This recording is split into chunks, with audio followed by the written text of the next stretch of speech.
peu motivé, distrait ou indiscipliné, c'est souvent les mêmes termes qui reviennent sur ce carnet qui m'est donné à faire signer. Il me manque un peu de structure, alors tous les mois je suis convoqué, je dis oui madame. Aujourd'hui, je vais vous parler d'évaluation. Ah, l'évaluation. On en parle depuis que l'école existe. Une école, c'est encore et toujours des cahiers, des programmes, des leçons, des exercices et de l'évaluation.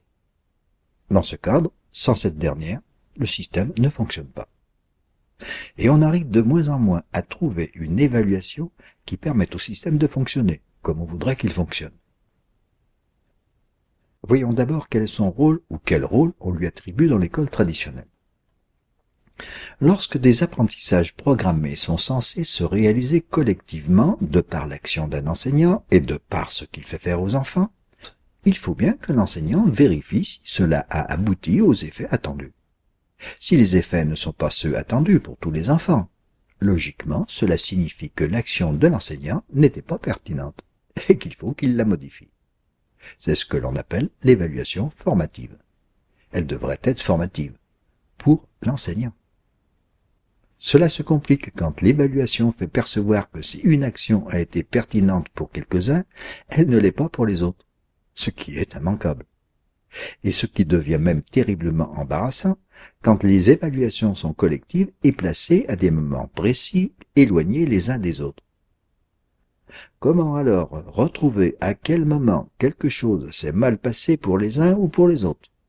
Impossible de remonter le temps alors que le programme, lui, doit se poursuivre. On a bien essayé d'inventer l'enseignement individualisé. Mais dans la logique de la transmission des savoirs, j'ai envie de dire dans la croyance de la transmission des savoirs, il faudrait alors que chaque enfant ait son précepteur.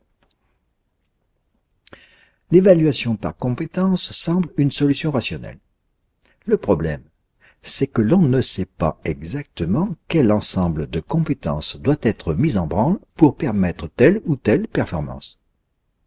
Je vais vous donner une définition des compétences de Philippe Mérieux. Ce sont des savoirs renvoyant à des situations complexes qui amènent à gérer des variables hétérogènes et qui permettent de résoudre des problèmes qui échappent à des situations référables épistémologiquement à une seule discipline. En voilà une autre de Chomsky. Ce sont des systèmes d'opération, actions réelles ou mentales, caractérisés par leur structure d'ensemble et capable d'engendrer les diverses performances observables à un moment donné. Vous voyez l'inextricable problème. On ne peut évaluer que des performances sans vraiment savoir quelles compétences ont été mobilisées ou n'ont pu être mobilisées. L'évaluation formative est un leurre. À l'artificialité de l'apprentissage programmé, on fait succéder l'artificialité de son évaluation. Et on a la surprise de constater que, pour beaucoup, l'apprentissage censé être réalisé ne peut être réinvesti dans une situation différente et surtout une situation naturelle et réelle d'utilisation. Pas besoin de se référer aux enquêtes PISA. Combien de profs se sont offusqués des copies de bac bourrées de fautes? Et pourtant, ces jeunes adultes avaient bien fait auparavant moult exercices, moult dictées dûment contrôlées.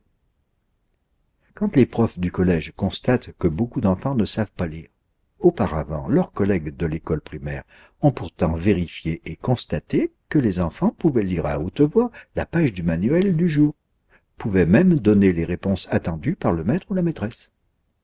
Et que dire des tables de multiplication dont pourtant chacun connaît la litanie? J'ai divisé, j'ai rédigé, j'avoue peut-être un peu brodé. Je n'ai pas dû comprendre la question donnée. Je suis encore hors sujet. Qu'est-ce qui se passe en moi devant cette page blanche? L'évaluation est aussi un moyen de pression que l'on pense être une motivation. Il est de fait que beaucoup d'enfants travaillent non pas pour apprendre, mais pour avoir la bonne note qui va en résulter, satisfaire l'enseignant et les parents. Les enfants finissent par ne plus être que ce qui est évalué d'eux, ce qui les qualifie par un chiffre. Qui es-tu? Un bon élève? Un bac+5? pas grand-chose d'autre dans l'espace scolaire. Ce qui n'empêche même plus d'être aussi un jour un chômeur. En fait de motivation, l'évaluation est presque toujours un stress, comme ce qui n'est plus qu'une préparation à l'évaluation. Or, on sait qu'aucun apprentissage ne s'enclenche dans le stress. On a bien essayé d'introduire l'évaluation permanente, en particulier au lycée. On étalait la pression. Mais on retrouve le même problème. Cette évaluation ne peut que permettre de constater que tous les enfants ou adolescents ne sont pas dans les mêmes états langagiers leur permettant de réaliser telle ou telle performance. Alors que faire? Que faire quand on est dans une distribution frontale et uniforme de ce qui est programmé? Même si on admettait que suivant la méthode, la façon dont on distribue les savoirs, que les apprentissages devraient se réaliser, on ne pourrait plus faire l'impasse des rythmes différents.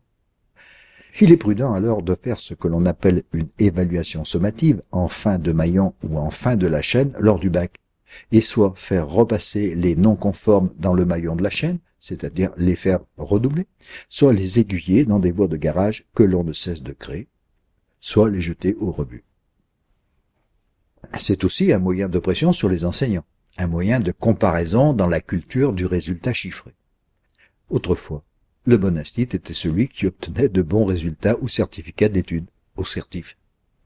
Je ne vous dis pas les pratiques que cela induisait et que l'on passe pudiquement sous silence. Du bachotage effréné pendant au moins 2 ans, jusqu'à la sélection des enfants qui étaient présentés à l'épreuve fatidique.